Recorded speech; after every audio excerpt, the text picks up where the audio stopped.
Hello everybody, it's lovely to see you again. We're so looking forward to be with you so that we can do our Open the Book stories. But what do we do first? We do the rap. So I'm going to do it with my friends here, and then you can do it whenever you feel right.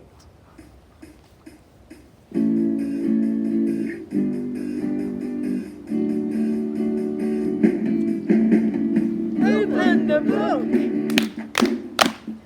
Open the book! Open the book and see. 1, 2, 3, 4, 5, 6, 7, 8. The Bible is a book. So come and take a look. It's fun to turn the page and find out what God's Word says. Open the book. Open the book. Open the book and see. 1, 2, 3, 4, 5, 6, 7, 8. The Bible is a book. So come and take a look.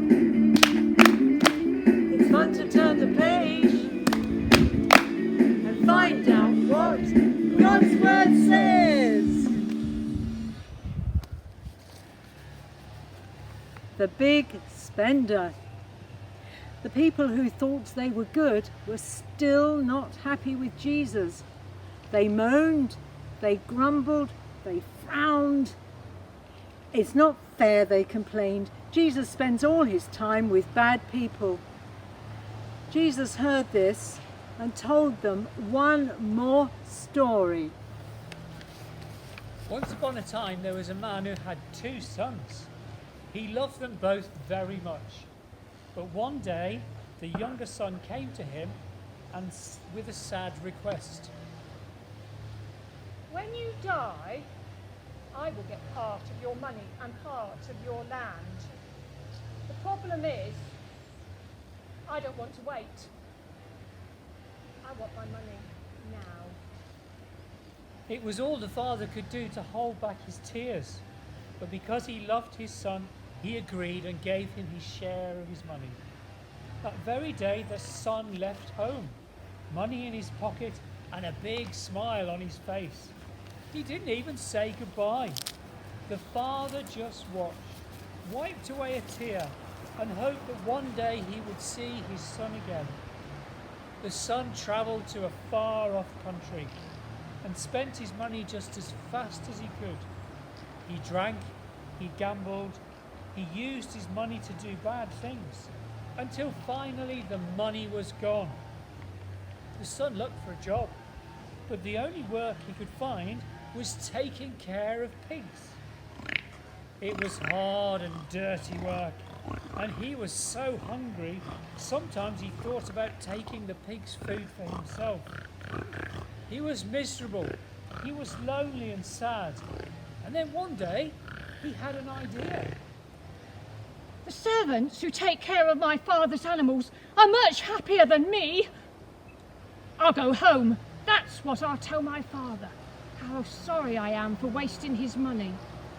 And maybe, just maybe, he'll let me become a servant and work for him. Now, what do you think the father had been doing all this time? I have my eldest son at home with me. Who cares if my youngest son is gone? Of course not. He loved his son, even though he had gone far away, and every day he would go to the roadside and watch, hoping his son would return. That's exactly where he was when the younger son hobbled home, poor and hungry. The father ran to his son and hugged him tight, and the son dropped to his knees. Oh, Father, I'm so sorry. I've wasted all your money, and I'm no longer good enough to be your son. Don't be silly. You are my son. You will always be my son. I am so glad to have you home. Then the father lifted his son to his feet and walked him home. He dressed him in beautiful clothes. He threw him a big welcome home party.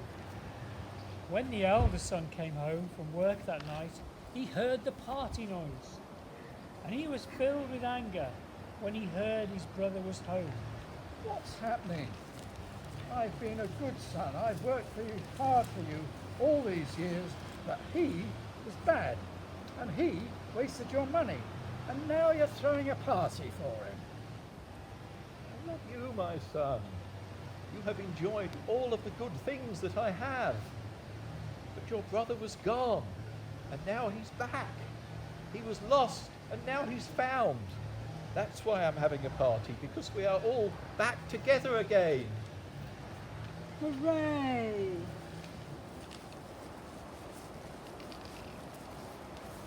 That was a good story in the end, wasn't it? We're not quite sure about the pigs though. Now, do you remember why Jesus told us this story? It was because Jesus wanted those complaining, jealous people to see that God is like the Father in the story. He doesn't have favourites. He wants to forgive and help everyone when they make mistakes and do wrong things. So let's have a quiet moment for reflection.